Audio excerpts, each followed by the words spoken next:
Conjunction का हम लोग आज काइंड्स देखेंगे, ठीक है।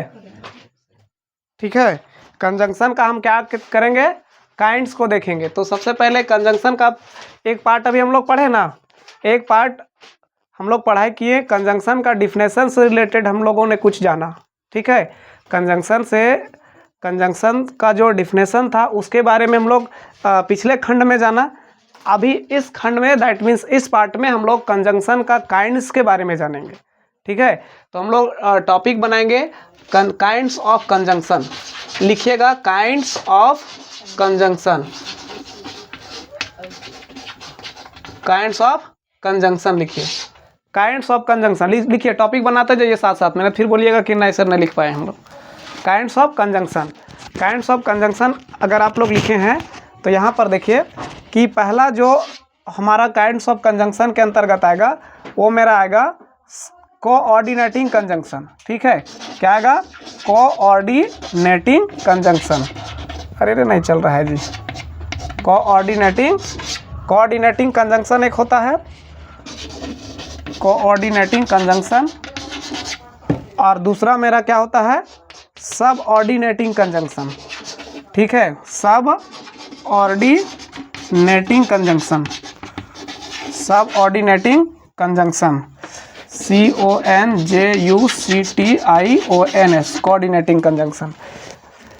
काइंड्स ऑफ सेंटेंस में हम लोग देखेंगे दो पार्ट होता है, ठीक है। कितना पार्ट होता है, दो पार्ट होता है। काइंड्स ऑफ कंजंक्शन में पहला पार्ट हमारा होता है कोऑर्डिनेटिंग कंजंक्शन और दूसरा पार्ट मेरा होता है सब ऑर्डिनेटिंग कंजंक्शन। एकदम डिटेल से आप अगर क्लास में लगातार ये क्लास को पूरा कंप्लीट करते हैं ना, अगर क्लास को अगर आप पूरा कंप्लीट करते हैं तो डेफिनेटली जो होगा वो आपको कंजंक्शन का पूरा फंक्शन ही समझ में आ जाएगा। एकदम बिल्कुल घबराना नहीं है, और आपका एग्ज़ाम के पॉइंट ऑफ व्यू से बिल्कुल बहुत आसानी से आप लोग चीज़ों को आसानी से हल कर सकते हैं, है ना। कंजंक्शन से रिलेटेड जितने भी सवाल आएंगे आपको निश्चित तौर पर समझ में आने लगेगा। तो देखिए सबसे पहला मेरा टॉपिक कोऑर्डिनेटिंग कंजंक्शन के बारे में होता है, ठीक है। सबसे पहला टॉपिक क्या सीखेंगे, कोऑर्डिनेटिंग कंजंक्शन। मैं एक रफ आइडिया देता हूँ आप लोगों को। जैसे देखिए कोऑर्डिनेटिंग कंजंक्शन में कभी कभी जैसे हम लोग सोशल सामाजिक बंधनों का एग्जाम्पल देख करके इससे समझ रहे हैं चीज़ों को, तो कभी कभी देखिए क्या होता है कि शादी ब्याह किसके साथ होता है, इक्वल वाला रैंक के साथ होता है ना, है ना। मतलब जैसे कास्ट, एक कास्ट दूसरे कास्ट, मतलब कास्ट से मिलन होता है तभी शादी होता है। तो अगुआ वैसा ही लोगों को मिलाने का काम करता है। एकदम आराम से समझिए, बस एक सोशल में जिस पर, एक समाज में जिस प्रकार से होता है उसी चीज़ के बारे में जानते हैं। अब देखो मान लो कि अमीर और गरीब में शादी हो सकता है क्या, एकदम खूब अमीर है और एक गरीब है तो रेयर अपवाद है, एक आध गो हो जाता है, लेकिन ऐसा नहीं होता है। रैंक चाहिए इक्वल भाई, क्या चाहिए, इक्वल चाहिए। तो इक्वल रैंक को मिलाना, अब देखो हम लोग इसमें क्या है, इक्वल रैंक कौन मिलाता है, अगुआ जिसको हम लोग कहते हैं। देहाती भाषा में हम लोग, झारखंडी भाषा में अगुआ का यूज कर लेते हैं, है ना। या उसको हम लोग इंग्लिश में बोलेंगे तो मीडिएटर का ज़रूरत पड़ता है ना। अब देखो यहाँ पर, अब कोऑर्डिनेटिंग कंजंक्शन के पॉइंट से समझते हैं, कोऑर्डिनेटिंग कंजंक्शन का पॉइंट से। तो कोऑर्डिनेटिंग कंजंक्शन जो मेरा है उसमें भी जो कोऑर्डिनेटिंग कंजंक्शन के अंदर में आता है, जो वर्ड हमारा कोऑर्डिनेटिंग कंजंक्शन के अंतर्गत आएगा वो सिर्फ इक्वल रैंक वाला को ही जोड़ेगा। अब बोलेगा कि तुम लोग बोलेगा कि सर इक्वल रैंक वाला का मतलब क्या हुआ, ठीक है। चलो हम लोग इसको मिटा देते हैं, हम लोग शीर्षक ही इसको बनाते हैं कोऑर्डिनेटिंग कंजंक्शन, ठीक है। हम लोग इसी को क्या बनाते हैं, कोऑर्डिनेटिंग कंजंक्शन। मिटा दें, लिखे हैं ना, चलिए इसको शीर्षक बनाते हैं कोऑर्डिनेटिंग कंजंक्शन। थोड़ा बोर्ड छोटा हो जा रहा है, क्या कहें, बोर्ड छोटा नहीं है लेकिन वो वाला मार्कर से लिखते हैं तो जगह ज़्यादा बचता है। देखिए कोऑर्डिनेटिंग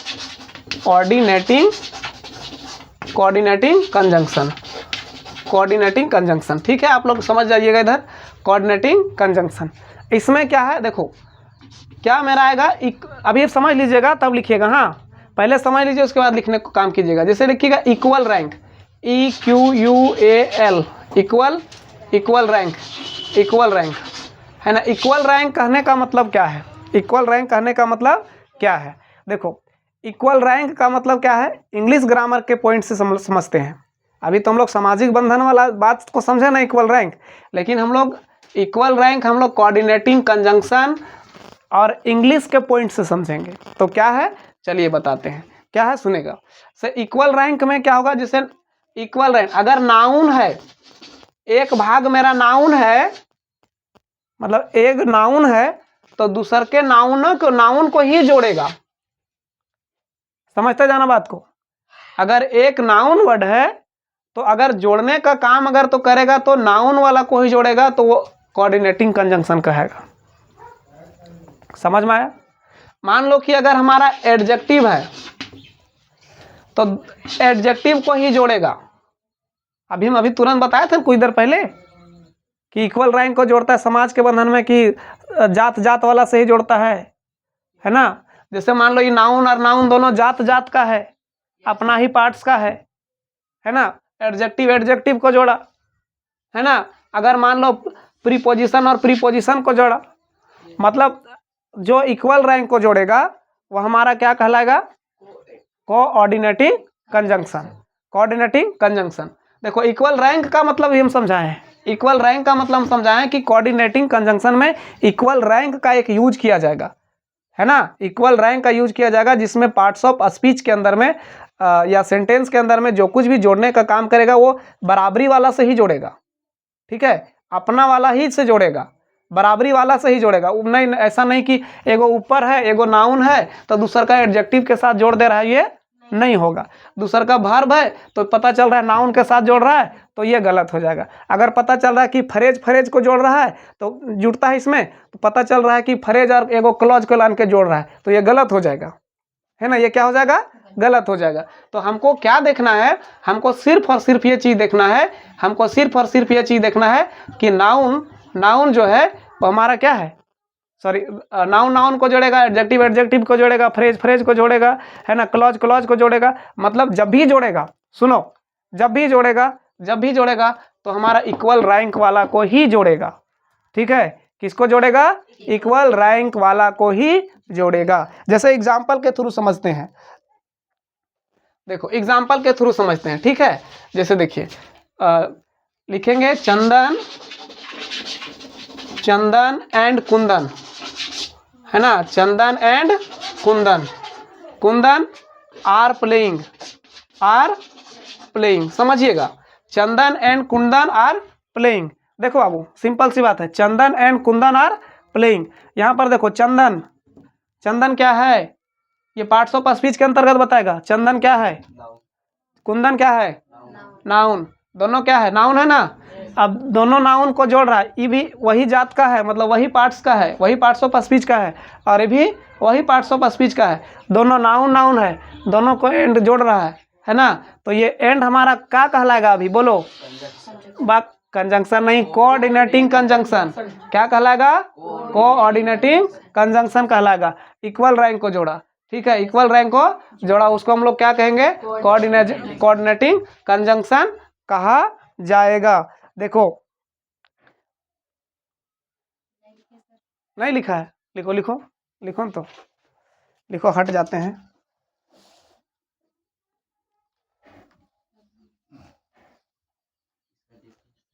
अभी डिफिनेशन लिखवाएंगे, पहले लिखो ना इसको। ऐसा सब रफ आइडिया समझने के लिए तुम लोग को नहीं लिखना चाहिए था अभी।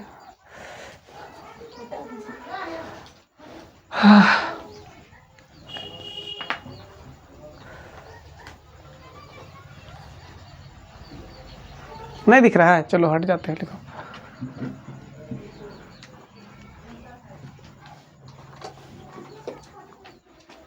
हो गया,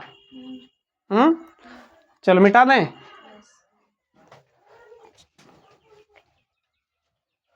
मिटा दे रहे हैं, ठीक है। जैसे देखो यहाँ पर एक और सेंटेंस लिखते हैं ना, जैसे लिखेंगे कोई गर्ल्स का नाम लिख देते हैं या बॉयज का, से लिखते हैं शिवम लिख देते हैं। चलो शिवम, है ना, loves me and my dog. अब बोलेगा कि सर तो बड़ा तफरी हो गया, अब तो कैसे जोड़ रहा है। बताओ यहाँ कैसे लिखा, Shivam loves me and my dog, क्या हुआ? Shivam loves me and my dog. देखो यहाँ पर ये मी हमारा क्या है, सो बताओ मी हमारा क्या है? ये तो बड़ा टेंशन में हो गया होगा कि देखो मी हमारा ऑब्जेक्ट कह रहा होगा। यस जी हाँ, ऑब्जेक्ट है। और माई डॉग का भी यूज यहाँ पर ऑब्जेक्ट के अंतर्गत हुआ है, मतलब ऑब्जेक्टिव केस में आ जा रहा है सब। मतलब शिवम लव्स, मतलब यहाँ सब्जेक्ट, ये हमारा वर्ब और ये हमारा ऑब्जेक्ट, और फिर ये हमारा ऑब्जेक्ट। अगर सेंटेंस को सेपरेट करके लिखेंगे तो ये ना होगा शिवम लव्स मी या शिवम लव्स माई डॉग, तो ये ऑब्जेक्ट का सेंस में आ रहा है ना। तो ये हमारा इक्वल रैंक हुआ ना कि ऑब्जेक्ट ऑब्जेक्ट को जोड़ रहा है, ऑब्जेक्ट ऑब्जेक्ट को जोड़ रहा है ना, ऑब्जेक्ट ऑब्जेक्ट को जोड़ रहा है, मतलब ऑब्जेक्ट को कनेक्ट कर रहा है, ऑब्जेक्ट के साथ कनेक्ट कर रहा है, दोनों को आपस में जोड़ दे रहा है। तो दोनों को आपस में जोड़ दे रहा है, एंड जोड़ दे रहा है। तो एंड हमारा यहाँ पर क्या कहलाएगा? कोऑर्डिनेटिंग कंजंक्शन कहलाएगा। क्या कहलाएगा? Coordinating conjunction. इक्वल रैंक है ना, ऑब्जेक्ट ई भी है और ऑब्जेक्ट ई भी है ना, दिख रहा है नीतीश? देखो यहाँ पर ऑब्जेक्ट ई भी है और ऑब्जेक्ट ये भी है, तो दोनों ऑब्जेक्ट को जोड़ने का काम किया ये, तो हमारा क्या होगा? Coordinating conjunction. हम लोग इक्वल रैंक को समझ रहे हैं, कोऑर्डिनेटिंग कंजंक्शन को समझना अभी तो ऐसे केवल ये समझ लो ना, एग्जाम्पल समझ लेगा तो डिफिनेशन याद करने की आवश्यकता बिल्कुल ही नहीं होगी, बिल्कुल नहीं होगा। एग्जाम्पल समझ लो, डिफिनेशन याद करने की आवश्यकता नहीं है। डिफिनेशन में रखा है क्या? हाँ देखो, मिटा दें इसको, अरे जल्दी से लिखो, लिख रहा है तो जल्दी से लिखो। एंड के बाद my dog,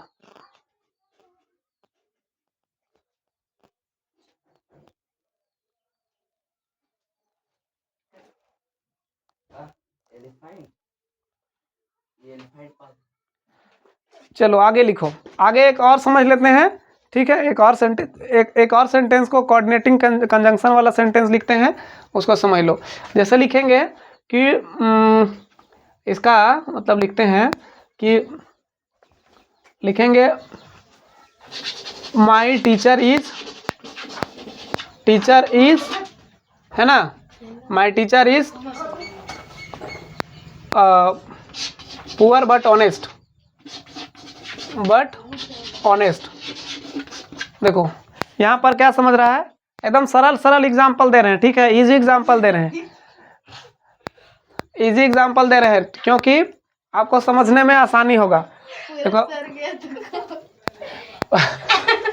my teacher is poor and honest, यहाँ देखो पुअर हमारा कौन सा क्लास में आएगा बताओ? इसका अगर हम लोग पार्ट्स क्लासिफिकेशन करें, पार्ट एडजेक्टिव, हाँ, और ये ऑनेस्ट क्या है मेरा? एडजेक्टिव। तो दो एडजेक्टिव को जोड़ रहा है ना, बट जोड़ रहा है ना, तो इक्वल रैंक ही दोनों हुआ ना। आप समझ में आ गया होगा पूरा तरह से कि इक्वल रैंक को जोड़ने वाला कौन चीज़ होता है? कोऑर्डिनेटिंग कंजंक्शन होता है। लिखेगा तो लिख लो फटाक के। एक आध एग्जाम्पल और देखते हैं, नहीं तो फिर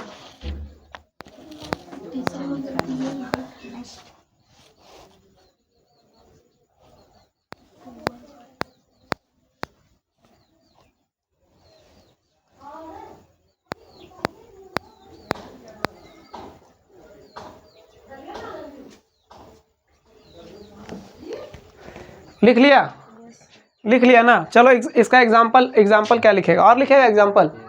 हाँ नहीं, चलो समझ में आ गया ना इक्वल रैंक क्या होता है? डिफिनेशन लिख सकेगा? हाँ लिखो, डिफिनेशन लिखो तो अपने से लिखो। डिफिनेशन लिखेगा, a coordinating conjunction is a word that joins word, phrases and clause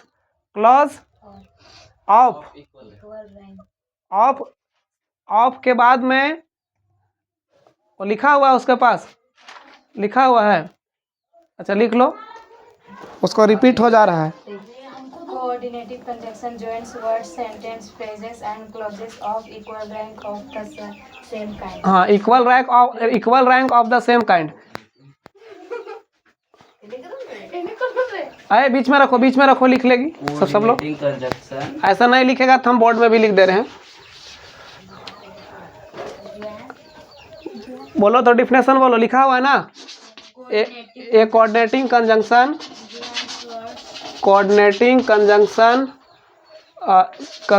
बहुत लंबा डिफिनेशन ही हो जाता है। Conjunction join words words PHRAS phrases clauses and sentences of के बाद इक्वल रैंक है ना, of equal rank EQUAL equal rank of the same kind ना, ऑफ द सेम काइंड। चलिए आप लोग पास लिखा हुआ है तो लिख लीजिए सेम काइंड, दैट लिख लो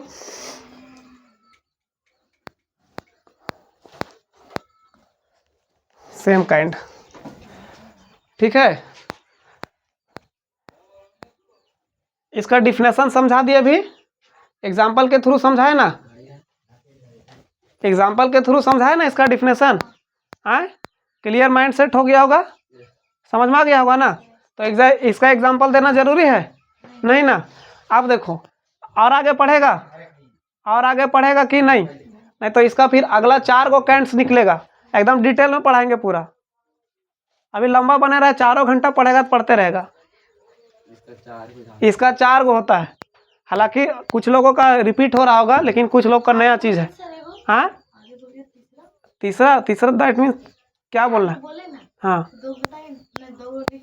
हाँ, अरे दूसरा नहीं, ये ऐसे नहीं, आप समझ नहीं रहे। इसका भी 4 गो काइंड्स है, इसका 4 है, इसका एक देखो, इसका 4 निकलेगा फिर, और चारों को पढ़ेंगे डिटेल में। इसका कोऑर्डिनेटिंग कंजंक्शन का 1 2 3 4 पढ़ेंगे, जिसको होता है वो कम्युलेटिव होता है, ठीक है, इलेटिव होता है, डिसजंक्टिव होता है। इस नहीं पढ़िए सब, हाँ कम्युलेटिव होता है, डिसजंक्टिव होता है, इलेटिव होता है, एडवर्जेटिव होता है, इस प्रकार से है ये हाँ ये सब पढ़ेंगे, ये सब भी पढ़ेंगे, है ना। हाँ ये 4 गो होता है, 4 गो पढ़ेगा, सब डाल लिया। मेरा पास अभी निकल। अच्छा ठीक है, सुनो अगला पार्ट में हम लोग इसको पढ़ेंगे, ठीक है। इसका 4 गो भाग जो होगा अगला पार्ट में हम लोग पढ़ेंगे, ठीक है। तब तक के लिए जय हिंद।